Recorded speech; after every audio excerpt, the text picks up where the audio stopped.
A Plaguelands Media production. Hey everyone, this is Hugh from Plaguelands Media bringing you another book review.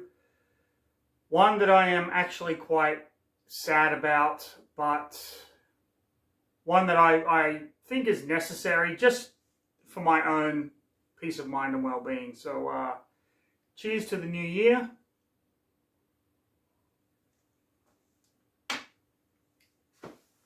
Today I am bringing you a review of Goldfinger by Ian Fleming. This is the 7th James Bond novel, and usually I like to read series in order. I've read Casino Royale, but I jumped to the 7th book in the series for one reason, because I'm really interested to read and review Anthony Horowitz's Trigger Mortis, which is the spiritual successor to Goldfinger. That is why I jumped. I read this on Kindle. I'm sorry the cover isn't in color, but I'm using my phone to record, so there you go. And yeah, I'm just going to go right into the next episode of.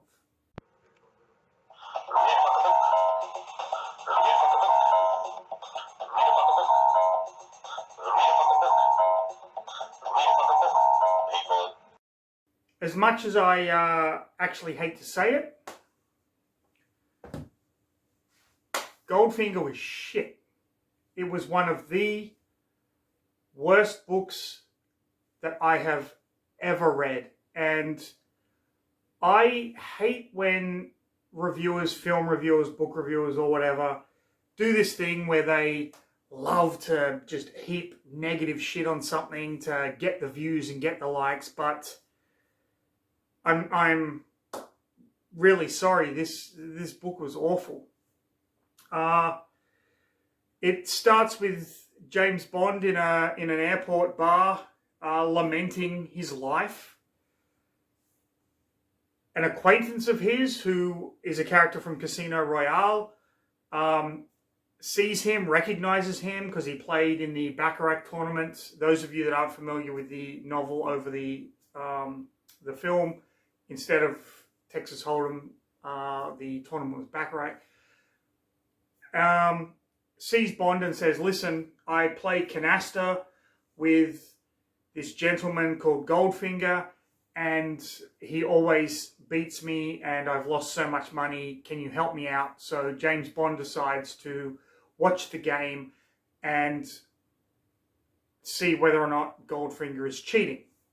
He meets Goldfinger, whose full name is Auric Goldfinger. So, you know, right away, when you name your kid Auric Goldfinger, you know he's going to grow up to be a fucking super criminal that's going to steal gold and shit. It's just ridiculous. He works out that Goldfinger obviously has a person working for him that is helping him cheat. He tracks it down, this woman named Jill Masterton. And in the ensuing little scuffle, Goldfinger loses canasta, and Bond lets Goldfinger know that he's been caught cheating and he owes this guy all of his money back and other provisions and whatnot. One of them being he wants Goldfinger to fund an overnight train ticket so that he and Jill can fuck. Yeah. This was written in the 50s. Just go with it. When Bond gets back to London, M lets him know that the Bank of England has a problem with the amount of gold in their reserves, and they believe that Goldfinger is stealing gold illegally. Can Bond go and check it out? So naturally, Bond is like, yeah, I know that guy. He's a fuckwit.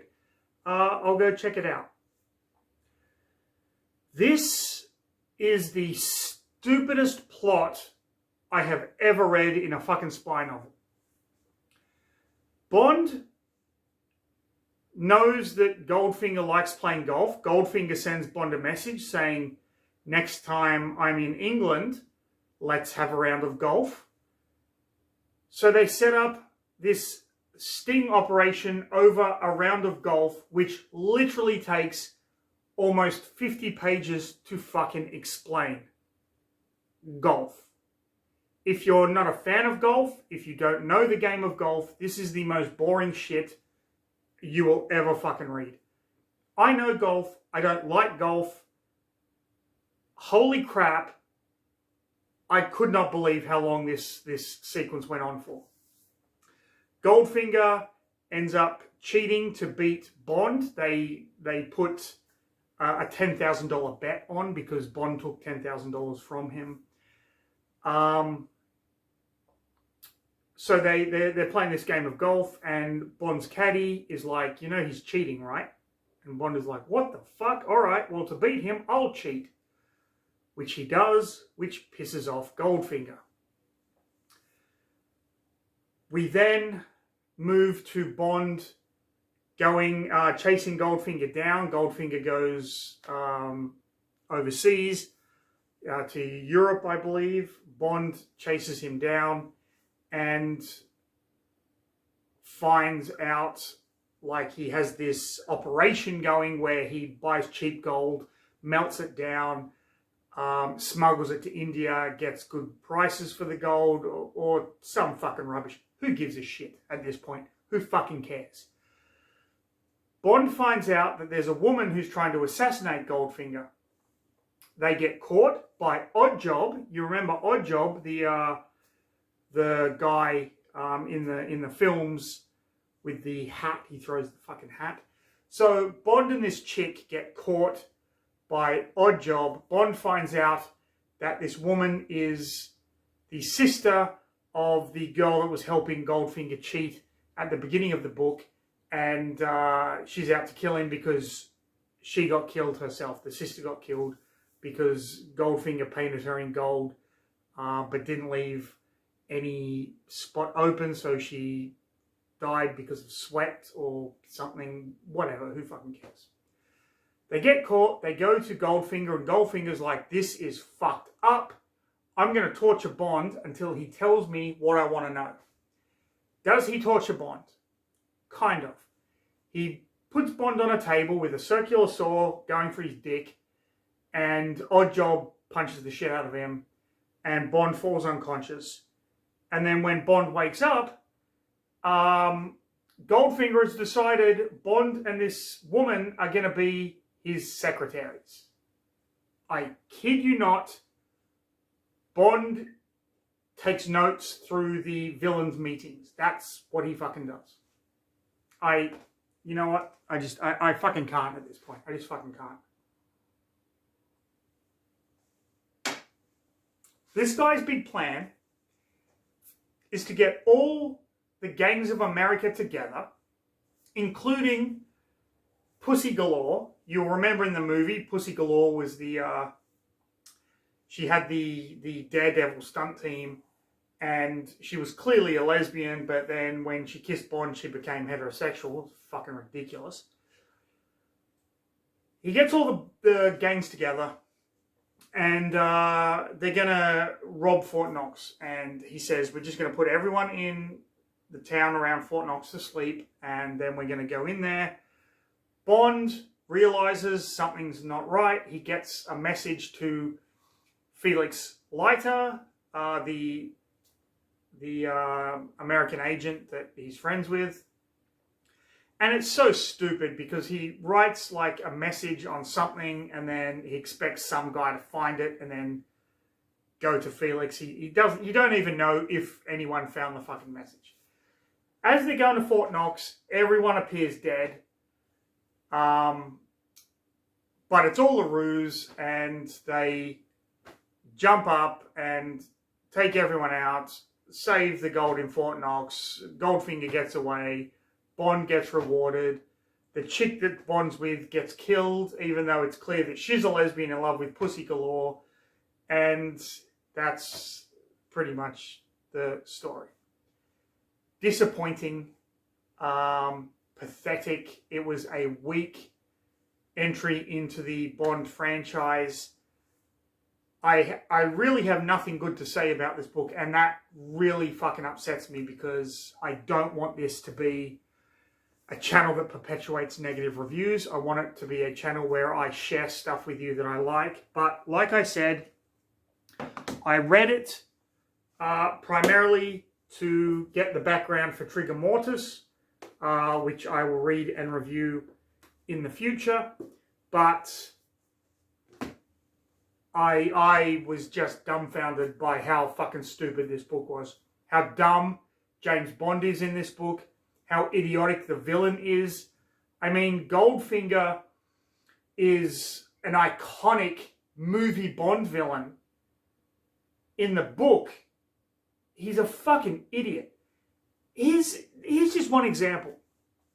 He has dinner with Bond. He invites Bond to his house and he has dinner. And before dinner, he says to James Bond, listen, I just got a call.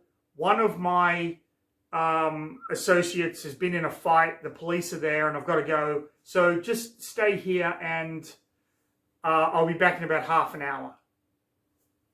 Clearly a fucking trap. Bond? Oh, no problem. Yeah, this is a setup, but I'm going to go through the house anyway. Goes through the house, finds the video that's recording him, and ends up getting Goldfinger's cat to sit on the video footage. Like, he pulls it out of the camera and has the cat sit on it to ruin it. That's his idea of ruining video footage. And then when Goldfinger gets back and sees that it's been ruined, he gives the cat to Oddjob and says, enjoy your meal, and Oddjob eats the cat. I'm not making this shit up. That's what fucking happens.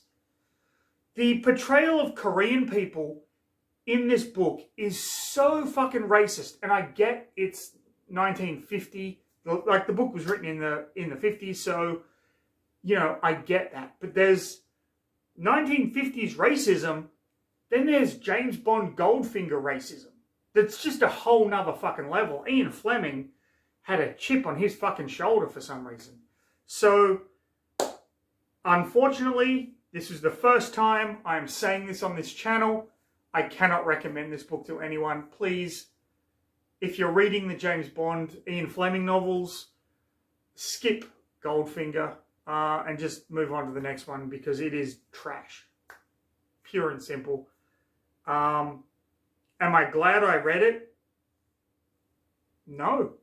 I'm not. It was a waste of my fucking time. It was a waste of my fucking energy. It was shit. I don't like saying that about literature because as a writer myself, you put, you know, your heart and soul into books, into novels, into short stories, into comic books. This was just shit. This is a fucking waste of time. I'm sorry. I don't know what else to say. So,